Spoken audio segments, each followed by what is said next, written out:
এবং আমাদের যে জনগণের যে ধৈর্য, এই ধৈর্যের বাঁধ ভেঙে দেওয়ার মতো একটা পরিস্থিতি তৈরি হয়েছে। আমরা যখন এই দৃশ্য দেখি টেলিভিশনে, প্রথমে একবার দুইবার দেখেছি, এখন ওই টেলিভিশনের দিকে কেউ তাকায় না। এর কারণ হলো যে যখন কোনো একটা জায়গাতে ভালো কিছু হয় তখন ওটা নিয়ে একটা আগ্রহ তৈরি হয়। যারা বক্তা, যারা আলোচক, এদের উভয়ের মধ্যে একটা অ্যাডাপশন তৈরি হয়, একটা সম্পর্ক তৈরি হয়।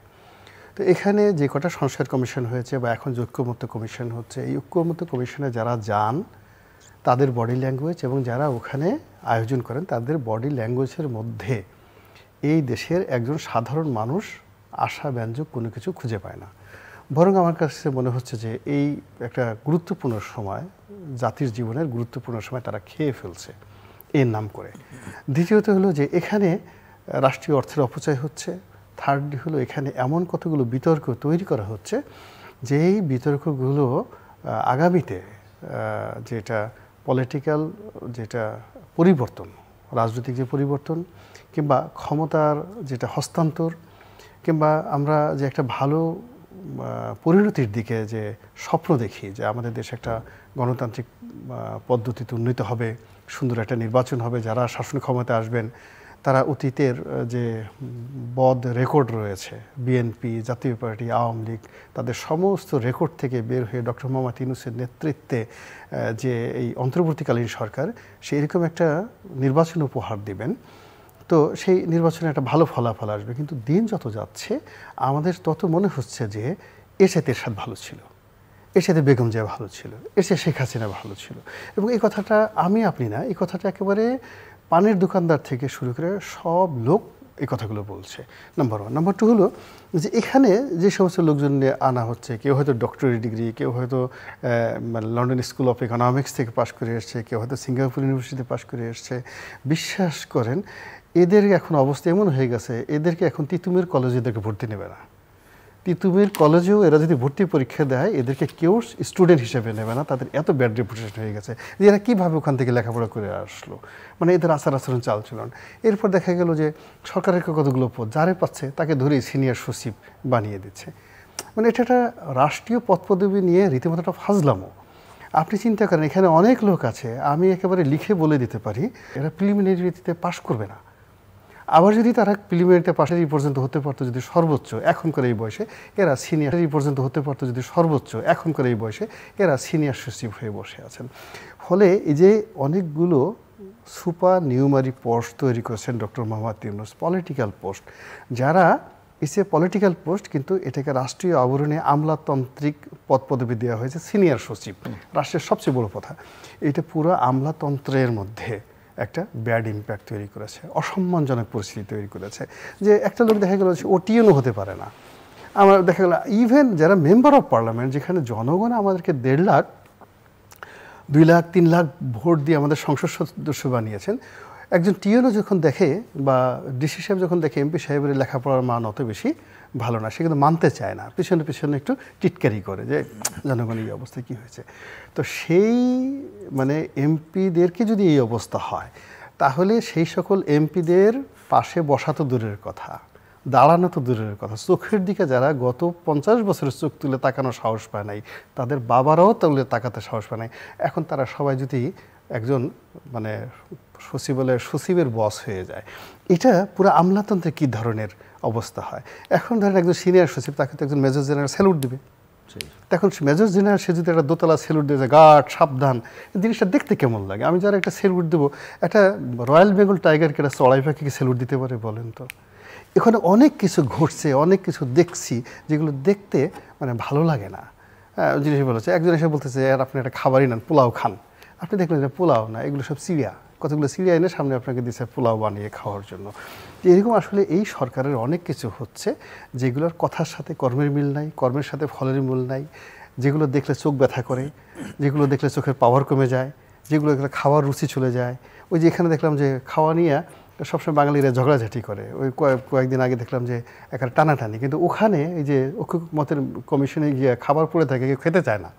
একদিন সালাউদ্দিন সাহেব বললো যে খাবোই না, যাও তোমরা খাও গিয়ে।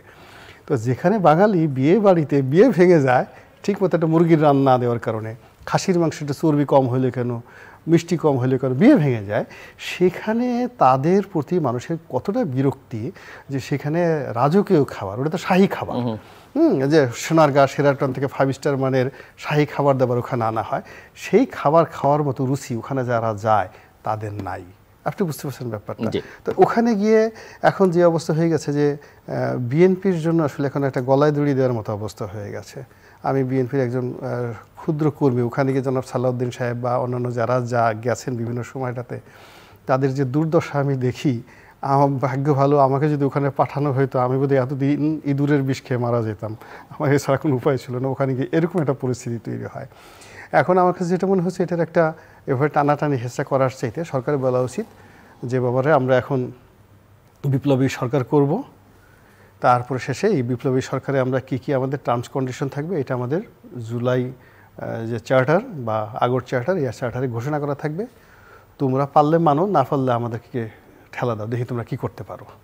তোমরা শেখ হাসিনার ভয়ে 16 বছর ঘুরে বেড়াইছো, আমার পিছনে আরো 16 বছর ঘুরে বেড়াও।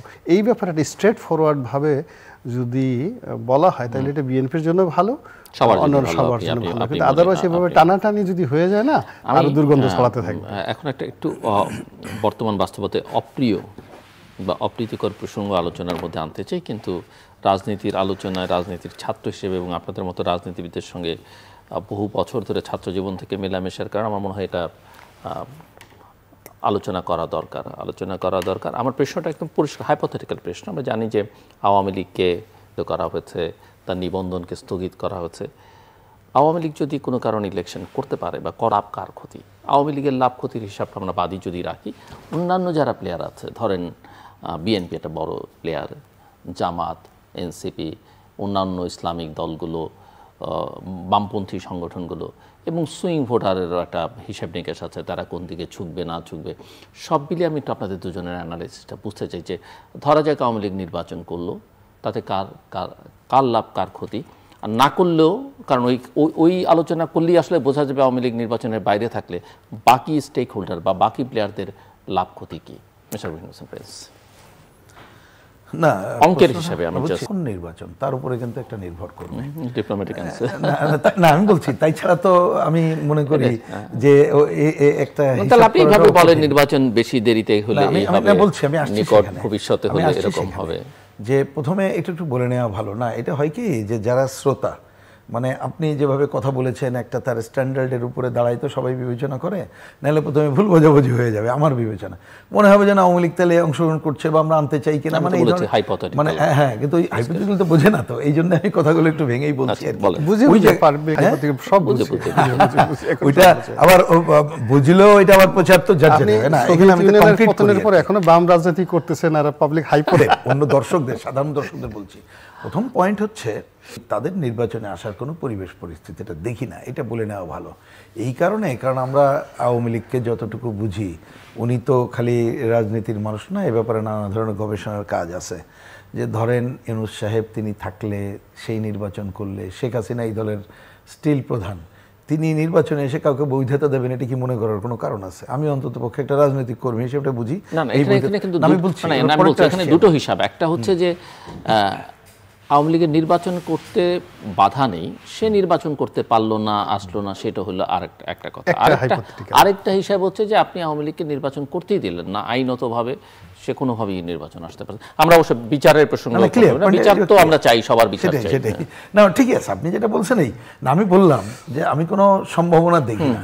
তারপরে বুঝি আপনি এবার আসি যে নির্বাচন যদি যত দ্রুততর সময় হবে, তত যদি কোনোভাবে তাদেরকে নিয়ে আসা হয়ে থাকে, আমি দেখি তার ভোটের পার্সেন্টেজ যতটুকু থাকবে, যদি নির্বাচন ডিলে হয় এবং আসে, তার ভোটের পার্সেন্টেজ বাড়বে।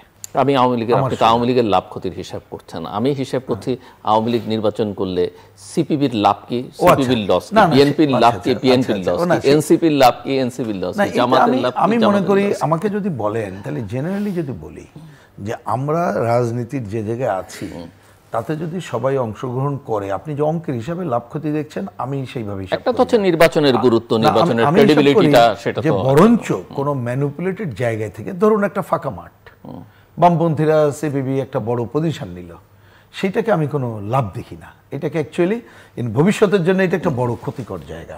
সুতরাং এই জায়গায় যদি আমরা পার্টিসিপেটরি ইলেকশন মেইন করি এবং সবাই যদি সেখানে আসতে পারে, যার যার বাস্তবতার যারাই যে ভোটটা পাবে সেটাই বাস্তবসম্মত হিসাবে বিবেচনা করে যাওয়া দরকার বলে আমার মনে হয়। বা আওয়ামী লীগ যদি ধরেন ইলেকশন না করে, আওয়ামী লীগ সমর্থক কর্মীরা যদি ভোট কেন্দ্রে যায়, কাকে ভোট দিতে পারে? এইটা আমার এক্ষেত্রে আমার বুঝটা বলি, একেবারে যে অঙ্ক করছি না তা তো না, আপনি বুঝবেন অন্য জায়গায় আছে। সেটা আমার এখানে ওই দুইটা আগে বলতে হয় যে সেটা ভোট কবে, দ্রুততম সময় হলে একটা, দেরি হলে আর এক রকম। তবে এখন যেটা আমরা দেখতে পাই, অতীতের অভিজ্ঞতা বা যতটুকু আমরা এখন দেখছি, তারা বিভিন্ন জায়গায় টিকে থাকার জন্যে যদি কোনো গ্রুপের উপরে ভর করে থাকে, যদি মনে করে যে তাকেই জিতিয়ে আনা আমার টিকে থাকার জন্য উপযুক্ত, তখন সেই কাজ করবে। সেটা কোথায় জামাত হবে না বিএনপি হবে, সেটা কিন্তু প্রধান হয়ে দাঁড়াবে। এইখানে অনেকে মনে করে যে নীতি নৈতিকতা অমুকের জায়গায় কোনো কোনো গণতান্ত্রিক অন্য শক্তি সুযোগ পাবে কিনা, এখনো পর্যন্ত এরকম আলামত আমি দেখি না। ওইটা হচ্ছে একসময় আওয়ামী লীগের ঘাড়ে চড়ে কিন্তু বহু, এই যে দেখেন না এখন বৈষম্য বিরোধী যারা আন্দোলন করছিল সব তো ছাত্রলীগের স্লোগান দিছিল। এবং এক জায়গায় এটা ওনাদের ওই এলাকাটার দিকে তাকায় মনে হইলো আমার, এটা জাস্ট আমি আপনার এই অনুষ্ঠানে আগে বলছি কিনা জানি না, বেশ কয়েক মাস আগে আমাদের একটা জাতীয় পরিষদ, সমস্ত জেলার প্রেসিডেন্ট সেক্রেটারি একটা কমিটি আছে। তা যখন আসলাম আমি জিজ্ঞেস করলাম যে খবর কি, স্থানীয় আওয়ামী লীগ, তা বলে যে ভাই অরিজিনালদের খবর নেই আর 2 নম্বরীদের আছে। তার মানে কয় যারা আসলে আওয়ামী লীগ করতো তারা পালিয়ে টালিয়ে চলে গেছে, কিন্তু জামাত ইসলাম অন্য যারা একসময় আওয়ামী লীগের ঘাড়ে ভর করছিল এখন স্বমহিমায় তারা ওইখানেই হয়ে আছে। তাহলে যদি আমি বললাম যে নিজের টিকে থাকার জন্য ওইটার সাথে সে লিঙ্ক করে, তা তারা তো ওই কাজটাই করবে। সুতরাং এটা কেস টু কেস ঘটনা বলে আমার ধারণা। আমার ধারণা আপনি একটু বেশি সময় পেয়েছেন হিসাব নিকেশটা করতে। আমি দুটো পয়েন্ট বলতে চাই যে ডক্টর মোহাম্মদ ইউনূস যেভাবে 8 তারিখে প্যারিস থেকে এসে ক্ষমতার মসনদে বসেছেন, একটা নতুন ইতিহাস তৈরি হয়েছে। তো সেইভাবে আওয়ামী লীগ শেখ হাসিনা আবার টুস করে যদি এটা ঢুকে পড়ে তাহলে একটা ভূমিকম্প হয়ে যাবে রাজনীতিতে, এবং দেখবেন যে অনেকের কাপড় নষ্ট হয়ে যাবে, অনেকের হার্ট অ্যাটাক হয়ে যাবে, হাসপাতালগুলো সব ভরে গেছে, একটা চারিদিকে শুধু কান্নার রোল পড়ে যাবে, হাউ মাউ করে কান্না করে এ কি হলো, কিয়ামত কয়দিন আর বাকি, এরকম একটা। এখন উনি হেলিকপ্টারে আসবে, নরেন্দ্র মোদীর গাড়িতে আসবে, না কিভাবে আসবে আই ডোন্ট নো, স্বপ্নে আসবে না বাস্তবে আসবে, এই আপনি যেটা হাইপোথেটিক্স বললেন, তো টুস করে ঢোকার একটা সম্ভাবনা আছে। উনি অবশ্য একবার আমরা শুনেছি, এটা এআই জেনারেটেড কিনা জানি না, যে আমি তো পাশেই আছি, টুস করে আপনি যখন স্বপ্ন দেখবেন তো বড় কলাটাই দিয়ে বড়টার স্বপ্ন দেখলাম, এগুলো একটা।